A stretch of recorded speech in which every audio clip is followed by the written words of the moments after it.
पाप किसे कहते हैं? वैसे पाप की संक्षिप्त परिभाषा ये है कि शुद्ध वस्तु के अतिरिक्त जहाँ भी मन का अटैचमेंट हो या तत्संबंधी कर्म हो वो सब पाप है। यानी भगवान और महापुरुष ये दोनों शुद्ध हैं। इनमें जब तक हमारे मन का अटैचमेंट है तब तक हम पाप से बचे हैं।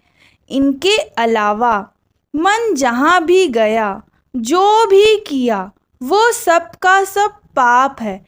यहाँ तक कि माँ से प्यार किया वो भी पाप, बाप से प्यार किया वो भी पाप, पति स्त्री बेटा बेटी कहीं भी मन का अटैचमेंट हुआ माइक जगत में वो पाप है। अगर हमारी माँ महापुरुष है तो पाप नहीं है।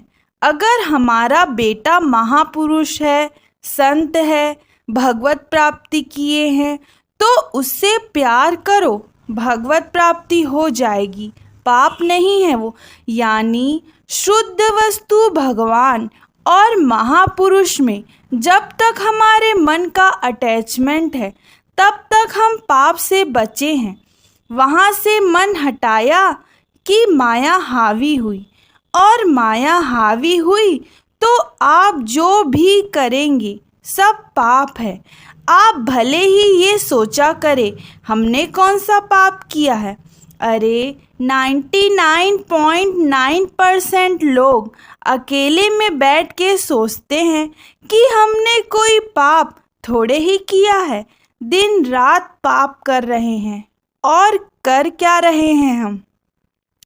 हमारा लक्ष्य होना चाहिए भगवान का चिंतन, गुरु का चिंतन। इसको छोड़कर हम जो कुछ करते हैं वो सब पाप है। सबका फल 84 लाख योनियों में घूमना। 5 महापाप होते हैं। स्वर्ण स्तेई, सोने की चोरी करने वाला, सोना चुराने वाला, ये महापाप आत्मा है। सुरापाई, शराब पीने वाला, ये महापाप है।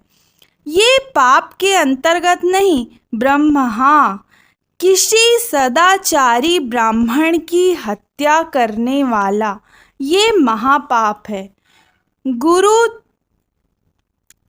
गुरु तल्पगह, गुरु की स्त्री के प्रति दुर्भावना करने वाला, ये महापाप है। और इन चारों के लिए जो अनुकूल हो, इनका संग करे, वो 5वां महापापी। तो इन 5 महापापों का 84 लाख में घुमाना ही प्रायश्चित है। और कोई प्रायश्चित नहीं है कि दान कर दो, यज्ञ कर दो तो पाप का प्रायश्चित हो जाएगा। ये 5 महापाप ऐसे हैं, इसके आगे एक पाप और होता है, उसको कहते हैं नामापराध।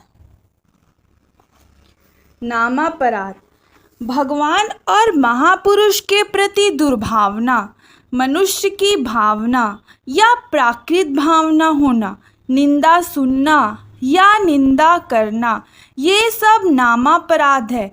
इसका कोई प्रायश्चित नहीं।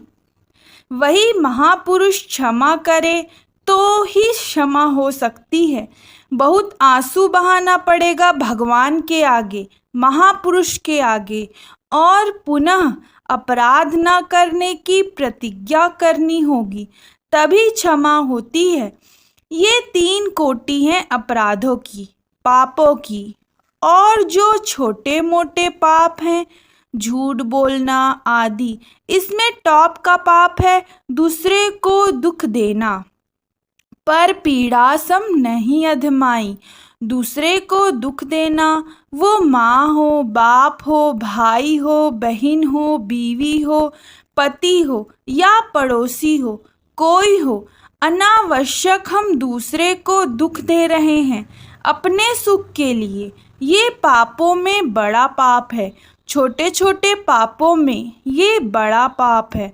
और इससे आगे वो 5 महापाप है, उससे आगे वो नामापराध है जिसका कोई प्रायश्चित नहीं। और जनरल जो महाराज जी ने हमको पहल बताया उसी को समझे रहिए कि भगवान और महापुरुष में जब तक हमारा मन है तब तक हम पाप से बचे हैं, माया से बचे हैं। और जहाँ उनसे मन हटा तहाँ बस पाप ही सोचेंगे, पाप ही करेंगे। और न करे तो कम से कम सोचेंगे। तो सोचना या पाप करना दोनों का एक फल। हमने सोचा कोई भी पाप की बात और हमने वो पाप किया तो भगवान सोचने वाला चीज नोट करते हैं, क्रिया नहीं नोट करते। मन आपका कहाँ है? अर्जुन से भगवान ने कहा, तू अपने मन को मुझ में लगाए रख, फिर युद्ध कर, मर्डर कर लाखों, पाप नहीं लगेगा। तो इस प्रकार पाप की संक्षिप्त परिभाषा यही है।